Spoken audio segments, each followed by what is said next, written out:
You're welcome. Testing. Oh, there we go. Thanks. Good afternoon, everyone. My name's Kate Moyer, and I am the host of the Believe Paranormal and UFO podcast. If you have not heard of the podcast before, I interview people who believe they've had encounters with weird and the unknown. That could be a UFO encounter, an alien encounter, an encounter with a Yowie, or the paranormal, the mixture of all of them, and you'll be surprised how often that actually happens.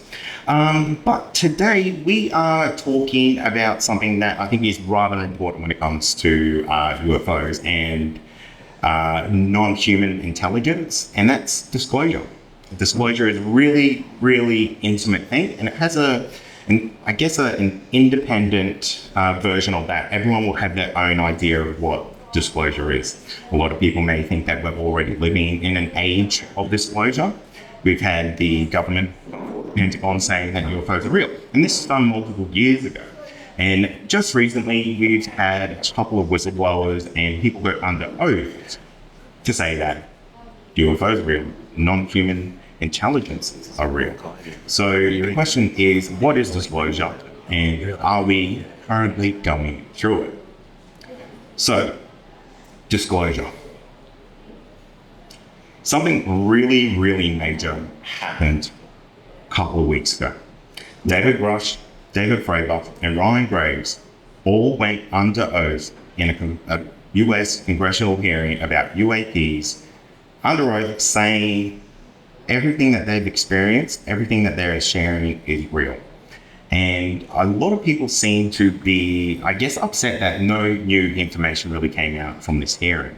And I think I completely get that, because we all want to see bodies, we all want to see the craft, we want to bring it out and show off the world ready.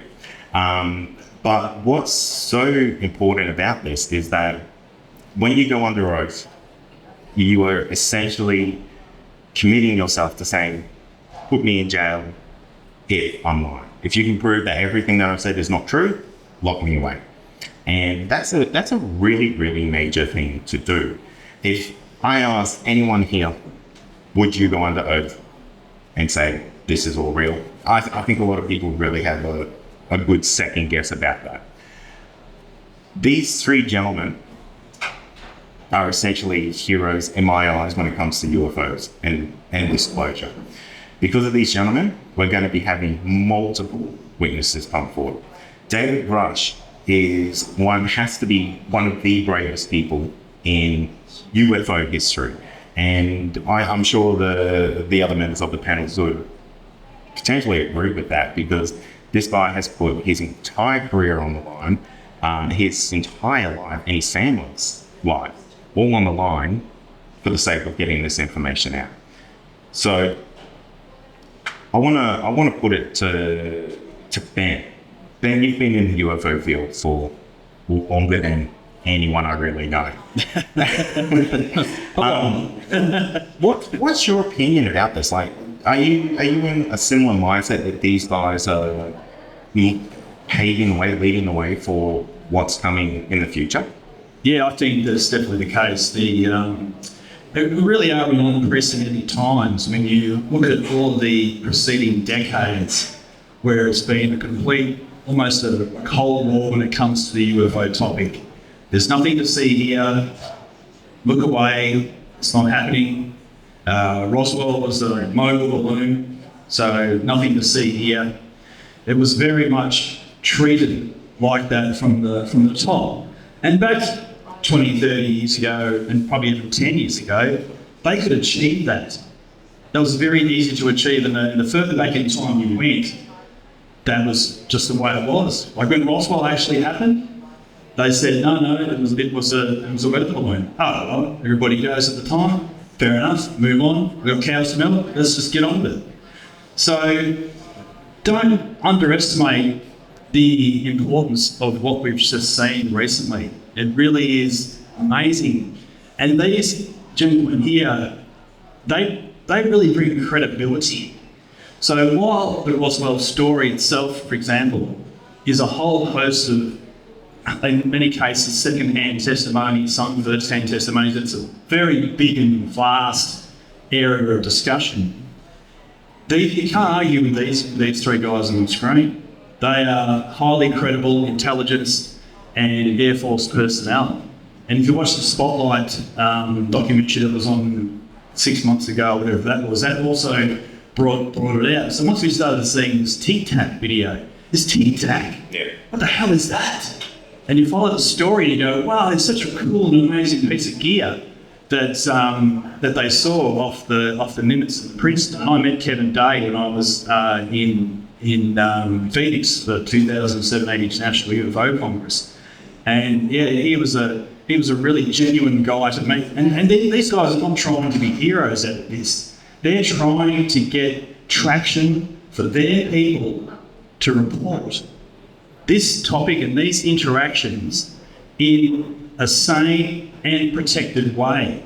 Let's take away and remove the stigma of a UFO report. And this is at the top end of it.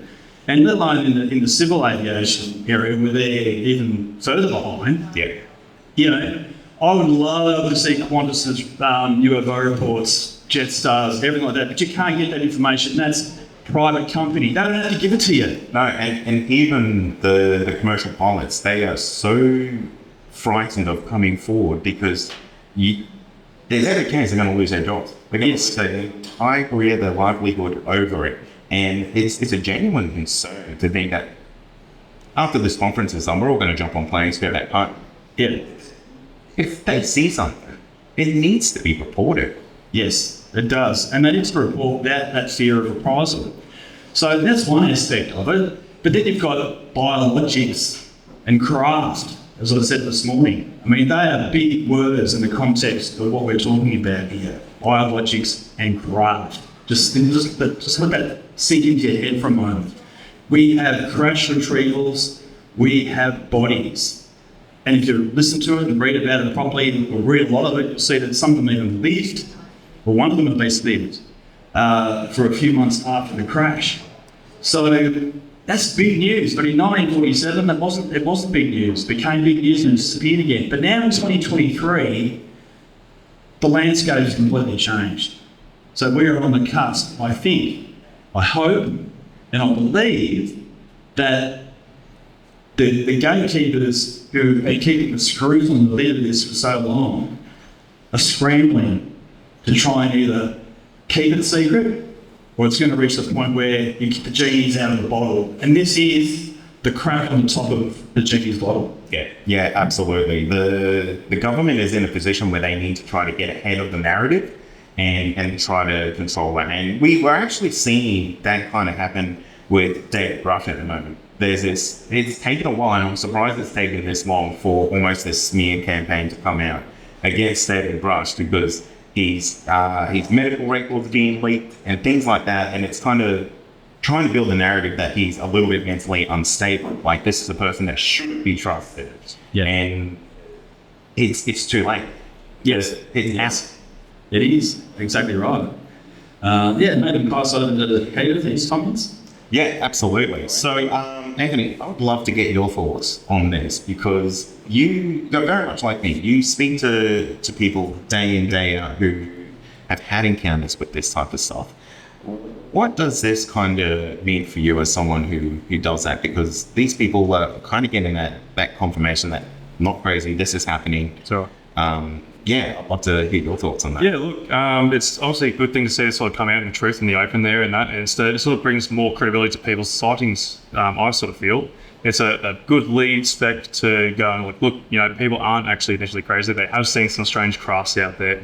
The people are seeing some sort of beings which we don't understand, which we are trying to understand, obviously. And this is a really good breaking point to sort of try and see what is actually going to be coming out, because there's been so much stigma and it's been stamped down from governments. Like, it doesn't matter if it's America, Australia is really bad for it. Once we sort of break these lines, we're going to get a lot more disclosure. Well, we already have some sort of disclosure, but it's not the disclosure that we really want. We want the actual proper, pure evidence of these crafts, these beings, not out of focus images from, the F-18s that they've been filming from. It's just something that sort of really needs to get through. And I feel it's like a bit of a low blow from the US government to go and sort of bring out David Grush's medical condition because of post-traumatic stress, which is, everyone's got some sort of post-traumatic stress there when it comes to their own military. He's done service over in Afghanistan and Iraq and all sorts of stuff. And, you know, he's even been cleared from that, even though he was at the point of suicidal, but he got the help he needed. He's gotten through, and he even still was able to go back into the government and under clearance, like a high clearance, to go and even be able to go and work in that sort of environment there where everything is so classified, you know? And the fact that he's come through is like you were saying before, like he's so brave to even come out there with family being threatened and all sorts of stuff. And yeah, like initially, like it's absolutely groundbreaking to actually have that opened up, especially with everything that's going on in this sort of world. So yeah, definitely. Peter, I'm really interested to hear your thoughts because you've had a whole different level of experiences with this phenomenon. What do these gentlemen kind of represent to you, and I guess the mission that they're going forward with? Well, first and foremost, I want to commend guys like that who have the courage and the kahunas to, you know, stand up and in front of Congress inquiry and speak their mind and their piece. And I want to give credit to Australian journalist Ross Coulthard, who broke his story with David Crutch. He was, you know, treated like crap basically by all the major news networks. And it was he who took the fight to them, you know, and he brought it out there. And it was brought out in a, you know, sort of back way to begin with.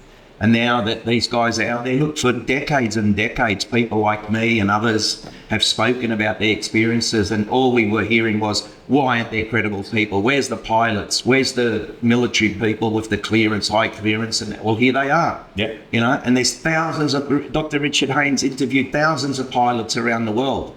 And we're flying out. Most of us here flying out on a plane that a pilot is going to get us to our destination. We put our lives in their hands. Now, if that pilot can't identify another plane or a Cessna, for example, for a UFO, we're in trouble. I don't want to board that flight, you know. But from my point of view, I've heard a lot of people come forward in the past, and you brought it clearly to my attention now. Bob Lazar. I mean, he was one of the biggest outspoken people. Why wasn't he giving evidence? What's the reason for that? Like, I don't think he's been discredited to the point where, and he's brought stuff out that was years later, you know, they discovered that they didn't know about, no one knew about. I just think the evidence is mounting. I think we as humans have the capability and the resilience to get through this. Okay, we might struggle with the religious side of it, and people 30, 40 years ago, religious people in particular would say, no, aliens don't exist. We're the only, you know, people God created or whatever. Now that it's all changed and it's God created creatures all over the universe, and if he wills it, they will meet. Well, they've been coming here for years and years, and if you can't face that, if people like this giving evidence of putting their reputations on the line, and I am so disgusted and disappointed that they would attack someone for any mental health issue that he has in the past and has been treated for, and then re-entered the field and has a high clearance. Now that he's speaking his truth, they're trying to discredit and destroy the bloke, just for absolutely no evidence to back it. I suffer post-traumatic stress. I work as a security guard. I've worked with prime ministers, with presidents. I've looked after kings and queens. Like, I'm not at their shoulder, putting a hand on their shoulder to protect them, but I'm in the team, and I've suffered post-traumatic stress. So, you know, you can have trauma in your life and you get over it, and you can build your life again and become, just because you're suffering from some PTSD thing doesn't mean that you're not capable of having memory or having recall or telling the truth. I just hope more people come forward and speak about this. Yeah, I completely agree. And something that you said there that sparked a bit of a point for me was you touched on religion. And one of the bombshells that David Rush dropped in his News Nation interview with Ross Coulthard is that the Vatican has had a severe history with UFOs way back before Roswell. And it has essentially had craft in their hands handed to the US government. How is that just not the most mind-blowing piece of information? Because UFO law started with Roswell. And when we find out that there was a car that was potentially 20 years before that, that crashed over in Magenta, over in Italy, this changes UFO history all over again. I've just got one concern I want to bring up. The term UAP was obviously changed to take a lot away from the history of the UFO topic. So it changed the name, the title, whatever. People like Ben, people like, I'll throw some names out there, Bill Chalker, Bud Hopkins, Professor John Mack, they've been out there researching this. I mean, really, it just frustrates the hell out of me that they're trying to put all this past research as null and void. And then it's from the day the UAP investigation started, this is where history will be written about ufology. There's a lot more for ufology going back years that people have done a lot of good work, and it should be documented and it should be, given credit. Yeah, absolutely. It's a really interesting point that you bring up because, people like yourself who've had encounters with big beings and things like that. That kind of fall from deaf ears when it gets to the bigger picture of what's going on. Sure. And how does that make you feel as a person? Like, does that make you feel like it doesn't matter what happens to you, or does it feel like that's a piece of the puzzle that's going to fall in later? Look, this year my story is 31 years old, and the Americans had just taken note, and I've had a lot of attention and communication from America. And I've said to them, what's taking you so long? Like 31 years, and now the case has been written in 2005. It was in a book. I've spoken about it. What's taking you so long? It's like, if it doesn't happen in America, they're not going to take note. I don't know. I just feel I can understand how people who have had the experience will just go, well, I don't want to say anything. I don't want to talk about this. I don't want to go public. I can understand why. But I think if we can get people to have a bit of courage and speak up and just keep talking about it. Some of the people I'm talking to in America now have said that the American government are asking for an amnesty. So if this comes out and they admit that, yes, they're not from this planet, they're from somewhere else, and they have back engineered and retrieved crafts and bodies and that, what's it going to lead to with these? Is it going to lead to, the government's getting sued, class actions by thousands and millions of people who've been neglected and treated like crap, so to speak? Yeah. Yeah. I think what it'll do is it really put a spotlight on any instances that may have happened to, I guess, people getting injured, people getting killed, things like that. David Grush came out and said that not all of these things are framed. Well, look at the Cash Lundgren case. They witnessed an object that was a diamond-shaped object escorted by Chinook helicopters, a dozen of them. They got injured. They were affected by radiation, so was the grandchild. They had physical, doctors and medical records that documented the injuries and so on. They took that to court and it was thrown out. They lost because the American government just didn't want to face making a payout to someone, and then it'll lead to paying out millions of people. But I'm not about that. Like, I couldn't care less. I don't want the government to give me a cent for my experiences. I just want people to acknowledge and to admit that this is happening to people. We may not understand it. We may not have full control of it, but it's happening to people. Yeah, mostly. I think they can still keep their secrets to a certain extent, but the world needs to know that, yes, it's actually true. This is actually happening. And yes, events like Roswell did happen. I mean, I think that at the very least would give everybody, on some level, the basic information that we need to know. Do we need to know how the craft works? Sure, we'd all love to know how the craft works. They're probably still trying to figure out how the craft works. But we at least need some sort of, at least general recognition that what's been going on for this year with all these people fighting to bring information out, all the great work you said that's been done over the years from Australia and overseas by UFO names that have been long forgotten, it would be really good for all that legacy and for the future, which is children. It was great to see kids here today, so that they can take the torch forward as well, and we can all go, yes, we're not just floating around in space on this little blue marble. there are others out there, which a lot of people here do know that that's the case anyway. But the official acknowledgement is still something that I think the world is desperately waiting for, and we're ready. And I don't see why that much of it can't happen. Yeah, I completely agree, and it's incredible to see what's been achieved in the last 5 years regarding UFOs, UAPs. It's really exciting to see what's going to happen after the September Congressional meetings there, because more Western Wales are going to come forward on that. Yep. And I think we're really just at the tip of what we're going to be finding out in sense of a level of disclosure. What I am interested about is finding out what a couple of the other speakers were here, because a lot of our speakers, they have very different perspectives on what these phenomena are, how they interact with people, and I'd love to chat to a couple of the other ones if you're interested. Okay, Paul and Steve, Just quickly, pop up. just quickly, if I can, sorry, Yes. no, take over.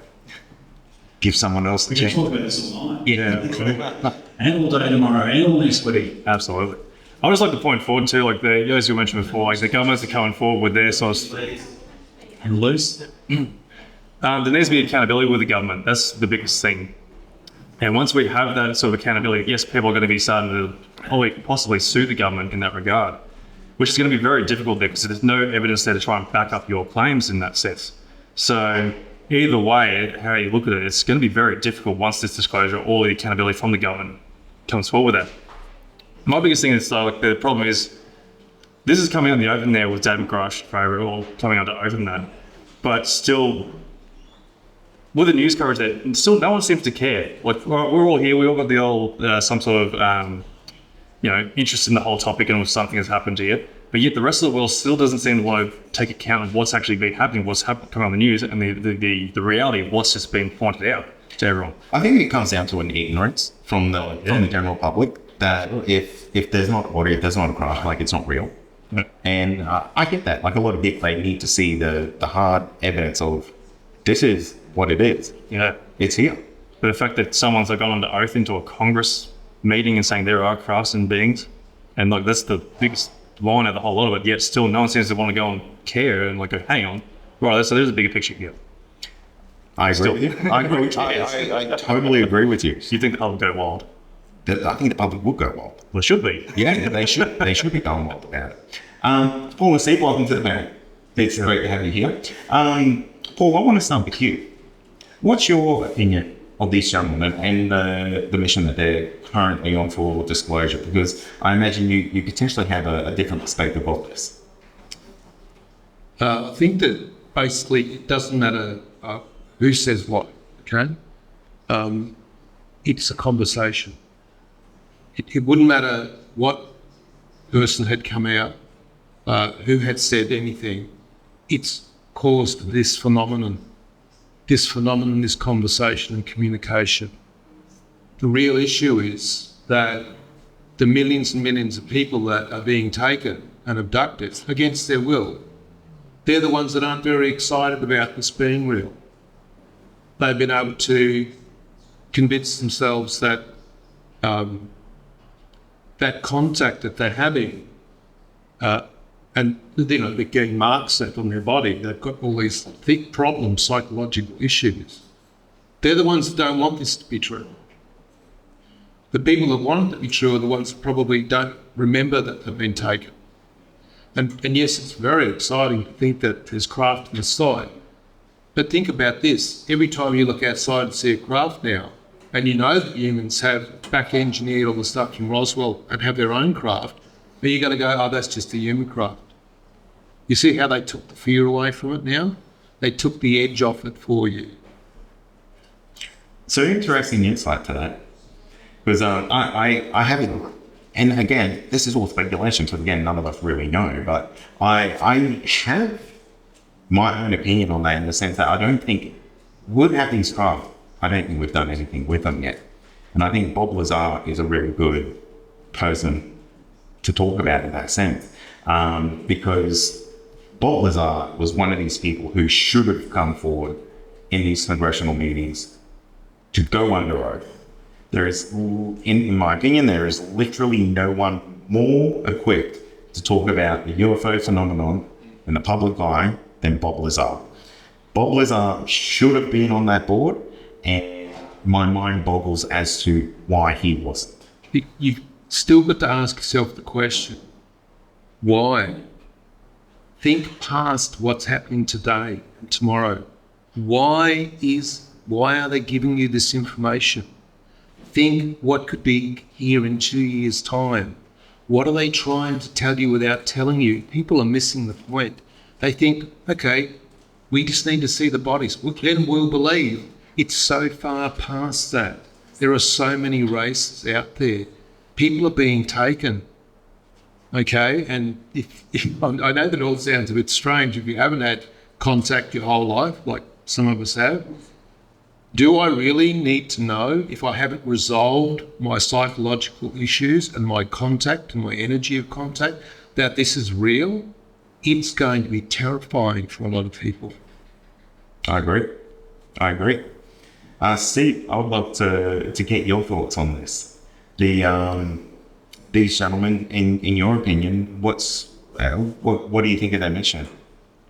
Well, to be honest, I've got to be very honest. I don't really have an opinion on this gentleman because I'm doing this from an original perspective. Mm-hmm. So my question would be, why is it now people are starting to talk about something the original people were talking about for hundreds of thousands of years and acknowledging that there may be Pleiadians? So when we talk about people and their opinions, I've dealt with elders who've been talking about this. I remember my very first ceremony I was given, which went on for quite some time. At the end of it, they came up and said to me, how do you think we circumnavigated around the earth? And I said, by ship. And he said, what about by plane, by UFO? I said, I'm not going to talk about it.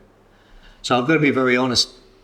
Our first 3 books, we never mentioned UFOs. We came in this simply because the elders had insisted. So I've got, what I've been doing is listening to my elders. And I sometimes wonder, why is it? I can see those 3 names up there. Why can't I see some of the elders who've been telling me this for 10, 15, 20 years? They're not there yet. And that includes elders not just from here, from all over the world. All of them have told us. I mean, the Hopi talk about the Pleiadians like their brothers and sisters, as we do. But those people are never part of this group. And they're not asked by the government. And they still keep that knowledge and no one cares. Although they're starting to now. So I'll have to be honest, I don't have an opinion on those people because they're not the ones I'm working for or with. I work with my elders. Are you aware of the work that they're doing though, and what they've brought to light though? Sorry? Are you aware of what they've been bringing to the public? Oh, yeah, I am. Yeah, okay, excellent. Yeah, look, I think it's fine they're bringing it up here. I mean, for me, I've said this for quite some time. I don't think the question is if aliens are here. The question should be why. We should have gone past the if and we're still dealing with it. And that, to me, is a distraction. Because while we're talking about if, that gives people a chance to find a way out. If we got to the more important question, why is it aliens have come here for millions of years? Why have they invested so much time and energy in a planet? And I do remember once asking one of my elders, why would they bother? For the last 6,000 years, I'm a school teacher. The last 6,000 years, we've been at war. So why would they come? And I got a bit of an idea what that is, but honestly, that seems to be the major question. Why they've come, not if. And while we get stuck with if, we never get to the real question, which is why. And if we know why they're coming, then the people who've been abducted might feel a little bit better about the fact they've been abducted against their will.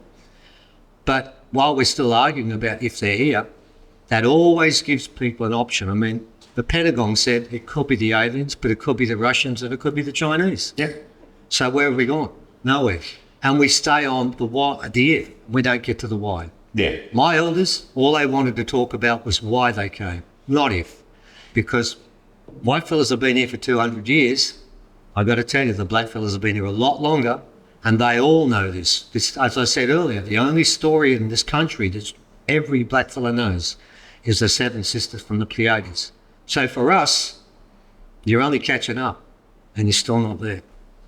It's going to be interesting when we get to a point where the discussion starts to potentially match the ancestral knowledge that exists.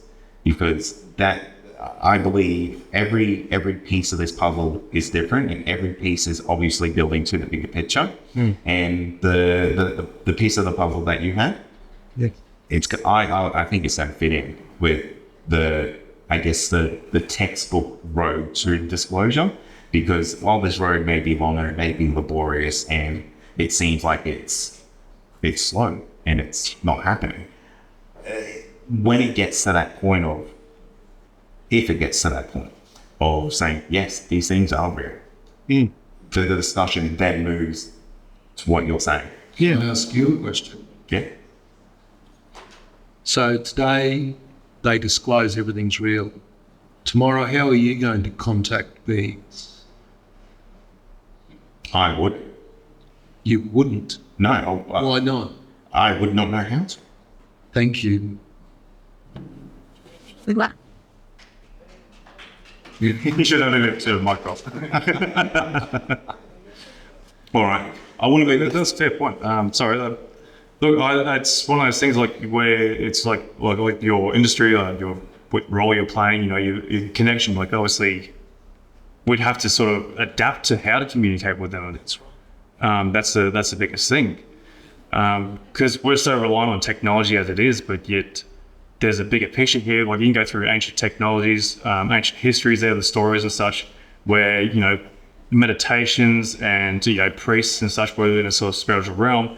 And that's sort of been thrown away in our sort of style of life now, where that's not including a spiritual reality, I sort of feel. And I feel like that's how we have to sort of adapt to it more instead of relying on technology so much. And it's a big breakthrough, I feel. Yeah. The paradigm shift that's going to be a global shift is going to be the one where you have to personally decide how you're going to contact these races. That's the truth. How are you going to do that as an individual? What are you going to do? How are you going to change your mindset? Forget the conversation, and I know it's interesting, but the conversation is a distraction. Okay? As Stephen was saying, that this has been spoken about for hundreds and thousands of years, and all people are doing at this point is focusing on, oh, look, they may disclose some information, and then tomorrow on Twitter or whatever, they don't disclose information, or they try and put the whistleblowers down, their credibility down. But the truth is, if you're all being contacted and you don't know you're being contacted, why don't you know you're being contacted? Wouldn't that just be an education thing? Okay, good point. Education, who? Who's going to do the education? I feel like people like yourself who are adapt to it already. They're like, people are claiming that they can speak to other races of beings and that sort of nature. I feel like they should be taking the lead and role to go and start teaching people. But the problem is, it's so hard to believe. And that's the hardest part for the public to sort of understand. Like, all right, you're talking to people out there, like you come across as a crazy person, which I'm not saying that people are crazy, but you know, that's going to be the hardest thing to break through. You've got to try and break that barrier to make people understand it. And then there's going to be ignorance everywhere where people don't want to go and like, look, you're talking bullshit. Do you know why people are taken when they're asleep, or why you wake up and are put to sleep? Because you have a psychological construct called your mind. And if you have contact outside of that state, that conscious anesthetic state, you could move into places you don't want to go.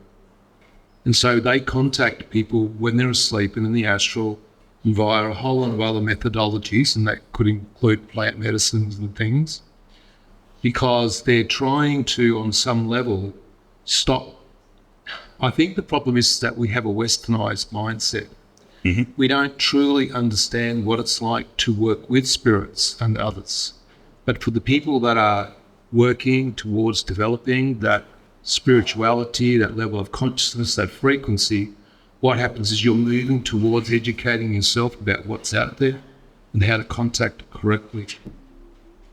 Hey, that's a really interesting point you bring up, because you're right, the whole zeitgeist, popular culture has transformed the way that we think about this phenomenon. People who have the potential to do these other abilities to potentially communicate with these entities or these creatures or these beings So to make that paradigm shift, that's going to take a lot of hard work. And I guess one question I would have for you about that is, rather than having faith, because if we want the whole world to be able to communicate to these beings, how we go down that educational route, how do we do that in a way that's scientific, can be proven, it can be replicated? So, of course, as I stated before, that we've had a lot of scientists contact us, and they've tried to replicate what's called the heterodyning process. And the heterodyning process is based around what's called compression and electrons. And I'm not going to go into the technicalities of this, but the methodology is built into you because of your breath. Your breath work holds within you every harmonic structure that's required for contact. You just need to remember and learn how to breathe properly. You breathe, the first thing you do when you're born is you breathe, and it's the last thing that you do when you finish as a human. Yeah? And so when we're talking about education, we need to learn about ourselves. We need to learn about what does our breath give us when we're breathing. People go, this can't be that simple. It actually is that simple, because you came from somewhere, you came into the physical form, you're breathing every single minute of the day, and then you're not learning about your breath work. You're not understanding where it can take you. But people in the past, all these other nations, have learned about breath work and learned about how to go into altered states and how to do it with evidence as well. And so the scientists that have spoke to us tried this, and they failed because they didn't correctly do it. They went to it with an analytical type mindset. Rather than understanding their own experience, they tried to create empirical evidence in regards to, if I breathe this way up, this is what's going to happen. It should be exactly the same for you as well. That's not how it works. You're an individual. Contact for you is going to be individuated. It's an interesting insight. It's a field that I have absolutely no knowledge of, and I appreciate someone like yourself coming up to kind of spread the knowledge of that. Paul and Steve, thank you so much for joining the panel. Ben, here, if you'd like to come back and join me, I do want to ask you a bit of a loaded question, and we'll probably go to the audience, because I reckon they would have some rather interesting viewpoints on the individual Bob Lazar. So earlier, not to blame Peter, but he took my thunder from this. I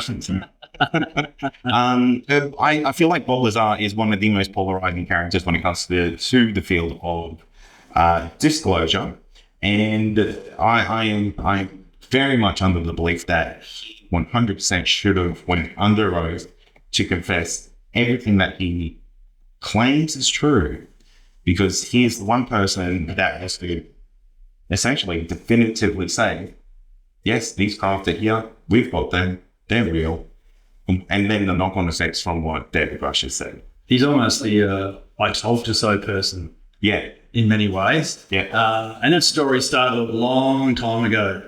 I mean, a long time ago, back in the mid 80s or the late 80s, when these crazy stories started coming out of Nevada about this large bespectacled man at the time who had apparently worked on strange craft at S4 Papoose Lake. And back then it was just a what type of a thing. And in the early days, it was really like, you either believed him or you didn't. So either you thought he had credibility or he didn't have any credibility. And he polarized the UFO community in many ways. And you're either in the pro Bob camp or the negative Bob camp. And that's how it was for a very long time.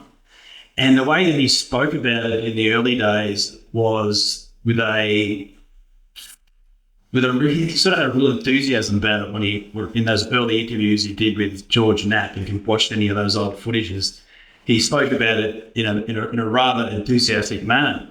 But as it went on, he became less attached to his story from the perspective of I'm tired of talking about this. I've been telling you what this is about for all these decades. And when Jeremy Corbell did his documentary Lazar, because I was always in two minds about him myself, I couldn't really go there as a full Bob believer. And especially you've got people like Stan Friedman trying to bury him. Like Stan is trying to find his records, trying to find where he went to school. Yeah, he worked at Los Alamos. He was in a directory there. But, it was all a bit shady. But when you watch Jeremy Corbell's video, if you haven't seen it, it's worth checking out from the perspective of Bob Lazar.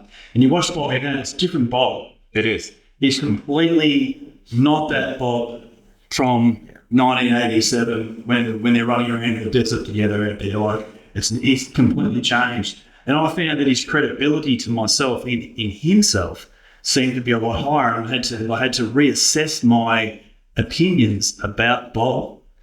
And I thought to myself, and also they had to really coax him out to come and make the video. And he did a presentation at one of the American congresses they had, and they practically had to drag him on stage. And he was really reluctant to visit this whole story again. It was a real pain in his ass. And I think with this, the three other guys dovetailing into it, and I understand what was said earlier about, this is all really just catching up to what the cultures have known previously and that sort of thing, and that's true. But we all want that breakthrough moment, and I think that Bob's time was perhaps a little early, in some ways. Like back in those days, that information at that point was really, because even back then, that Roswell story had been lost for a long time, and it was only through the works of Stanton Friedman and various others who wrote books that started to bring it out. Communion, exactly. So that story started at a point in time where, the world probably wasn't really ready for it, and I don't think it broke through with the traction that these stories have now. So back at the time, you kind of had to be into UFOs to really know about Bob Lazar. If you walked down the street and did a survey back in 1995 and 1990 about Bob Lazar, maybe in America you might have been a bit more, but in Australia you certainly wouldn't have been. Yeah. So I'm not going to go on, but I'm happy to vouch. No, look, I want to get to the real loaded question, because you're right. Bob Lazar is one of these polarizing figures. I'm very much in the same boat as you. Is that I feel like his credibility has grown the longer his story has come out, because a lot of the way that he said these crafts interacted, where they kind of turn belly first and then they kind of get pulled that way. Yeah. That's starting to become more and more evident in I guess you see it in the flow footage. Yeah. That the US government has released, or got leaked, and then they returned it. But yeah, I'm with you. I'm kind of 50-50 with Bob, and I'm starting to lean a little bit more to go, maybe this guy is just, there's something to it. There could be a greater truth there. Yeah, and I think you can argue devil's advocate as well, like to that. You can argue for Bob or against Bob, but against this backdrop that we've got now in 2023, where this is a big news item. So, tonight in Melbourne, Ross Coulthard is doing a presentation. So he's doing a presentation on David Grosh, and he's also doing a presentation on his book in Melbourne. So that's happening probably in a few hours' time, which is really interesting to note that. And and Bob's place is really. So I think if you actually sort of have followed him through the journey all over the years of the various incantations of Bob, this just adds a greater credibility and a greater believability to what he was saying. But also, these guys have got gun camera footage. That kicks it up to the next level as well. When you've got the gun cameras firing off shots in infrared of this object, and guys talking about the Tic Tac, it brings it right into the moment. And I think that Bob is being dragged in a good way, I think, his story in light of what's been happening in the current affairs at the moment. Yeah, definitely. Look, personally, I was really, really excited, beyond excited, when Bob Lazar went public years ago. And I was thinking, he's blown the lid off it. That's it. It's going to happen, you know. But I never held my breath. I advise everybody, don't ever hold your breath when it comes to disclosure for UFOs.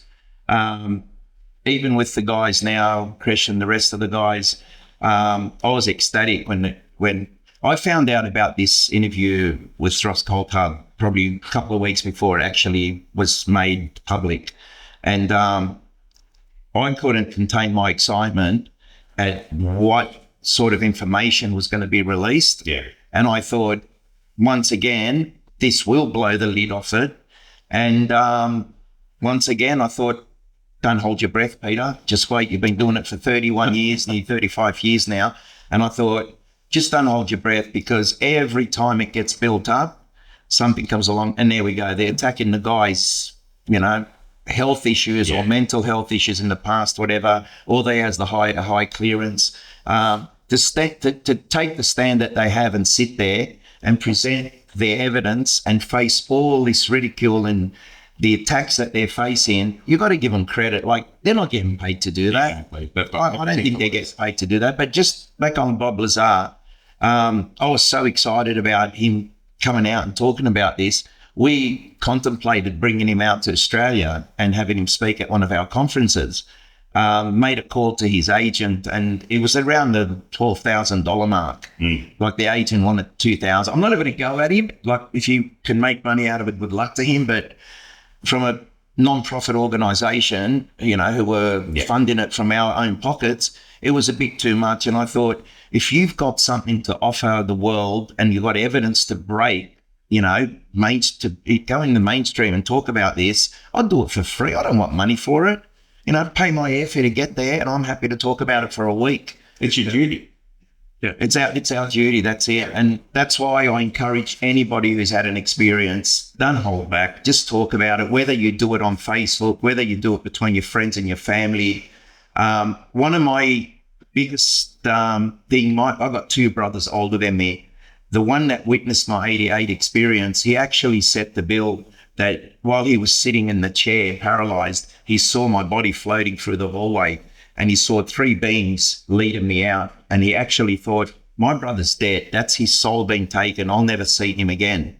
You know, it's impacted him. My second eldest brother, he's had experience similar to me, where he's paralyzed. He's got something on him, but he refers to it as, he puts a religious twist to it.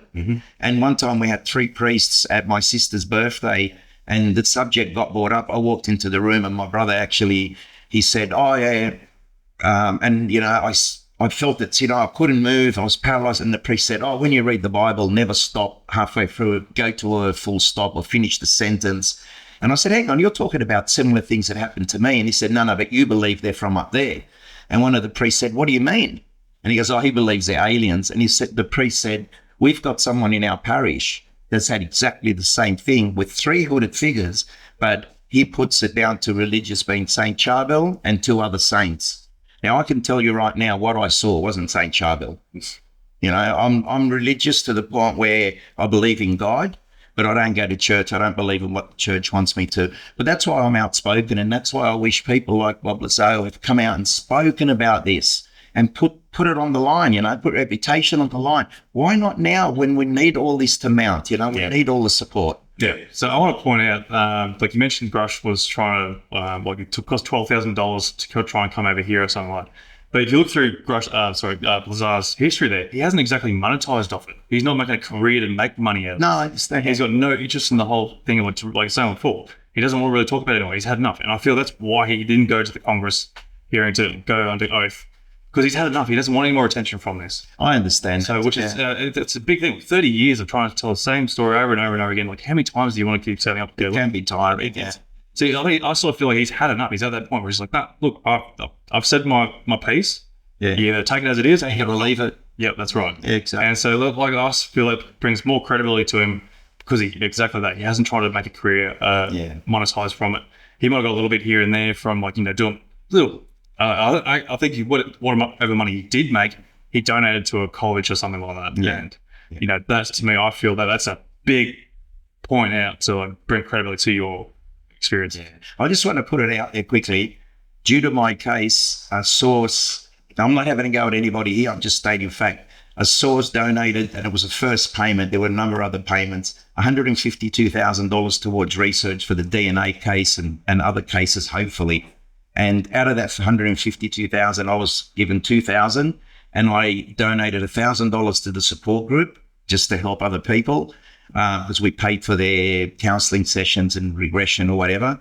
And I wasn't even in it for money. And you know, you could throw $1 million at me, and I'd probably knock it back, because I was never in it for money. Yeah. You know. I think that's a big thing too. Like, there are obviously agencies that do try to monetize off it, and like they might have a bit of a credibility to themselves. But I sort of feel like anyone can do what they do. That's their personal choice if they want to try and monetize off something.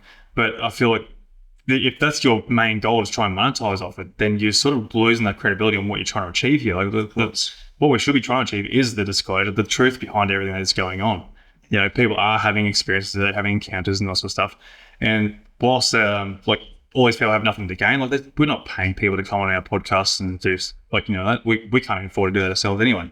But that's not the point. Like they're voluntarily coming forward to tell their stories, and that's where the credibility is, because they've got nothing to lose from this, or nothing to gain. Nothing to gain, but a lot to lose. So a lot to lose. Yes, that's what I mean. Yeah.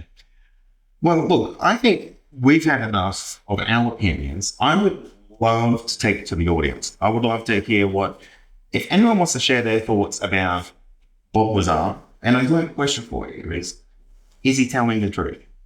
We got a microphone there to share to him? Or? Yeah, sure. So does anyone want to share any ideas about the, I guess, Bob Lazar? Should he have come forward and spoken under oath to Congress? Or share their opinion if he's telling the truth or not? Anyone's? Very much.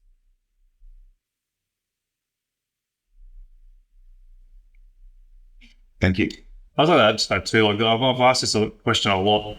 Why does it seem like the US is controlling the agenda on what this disclosure is? Why do they control every single country in the world? There's hundreds of countries out in this world that have had encounters and experiences that people like themselves, or even in their own governments, that are having experienced or encountering some sort of fraud. But yet there seems to be the US that are stamping down on everyone and saying, you cannot say anything. Well, this is how it's looking.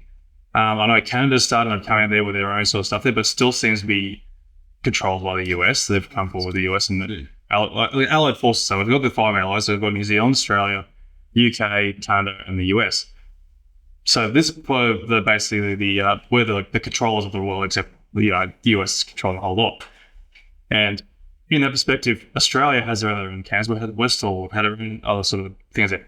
Who comes along? America's come along with their sort of gear and gone like, all right, we're taking over this. We had a recent documentary from James Fox down in Brazil, where the beings are running across the streets. We had the crafts there and next minute, who comes along to save the day? Like, what is going on with this America taking over everything? That's frustrating. And I don't want to go into the topic of world wars and stuff like that, but China and Russia are trying to break free from that, and how do you perceive that? It's at that point there where it's enough's enough from the US controlling the westernized world or everything in that regard. I also feel like Australia ourselves, we need to go and break from our own sort of chains that we've got at the moment.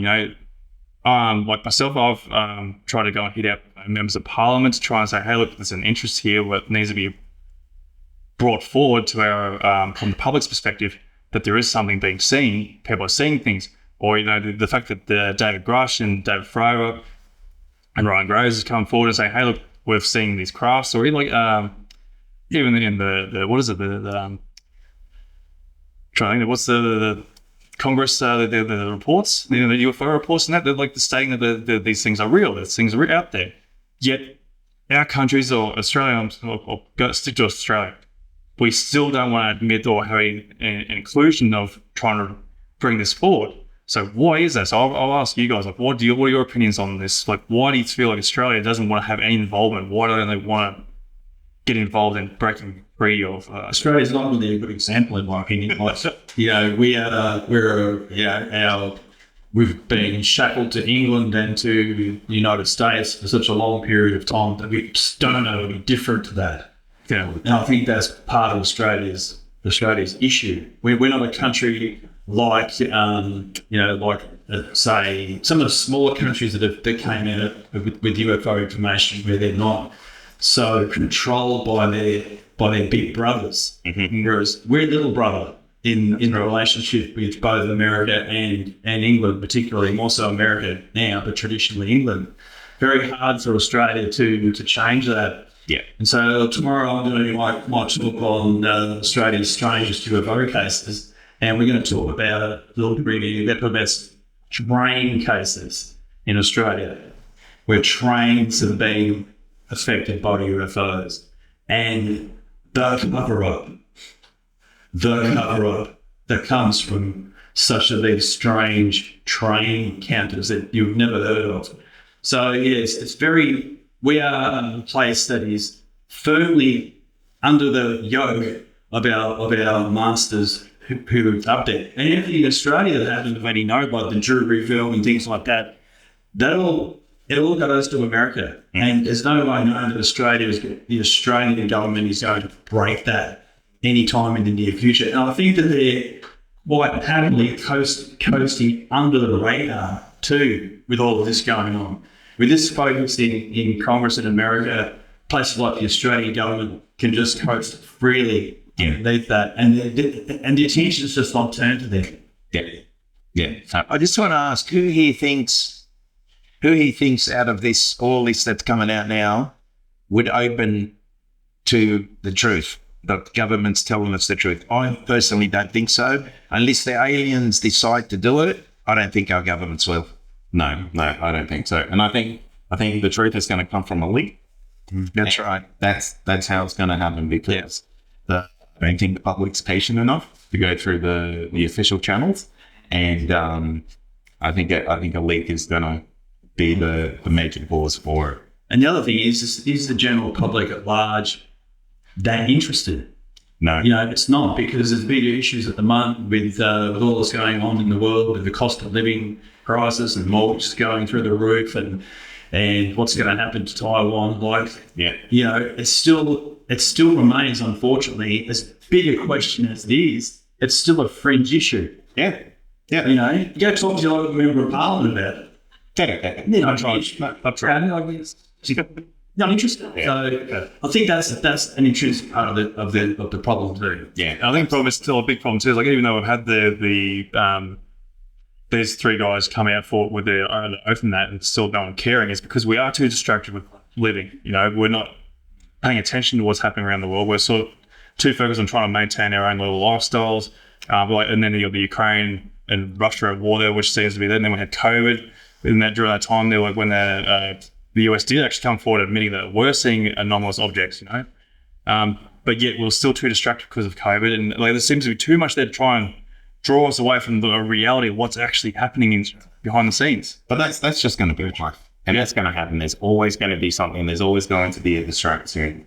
It's just how it is. But I think we might wrap it up for today. Yeah. It's been a really, really long day. I want to thank everyone who's kind of hung around for the whole day. You guys have done such an incredible job. I want to thank everyone who's come up on stage. Ben, Peter, Anthony, Paul, Steve, everyone. All your stuff was incredible. Good, much appreciated. Please go check out everyone's outlets where they are. Be sure to go check out Anthony's podcast. It's not a rip-off of mine, but that's okay.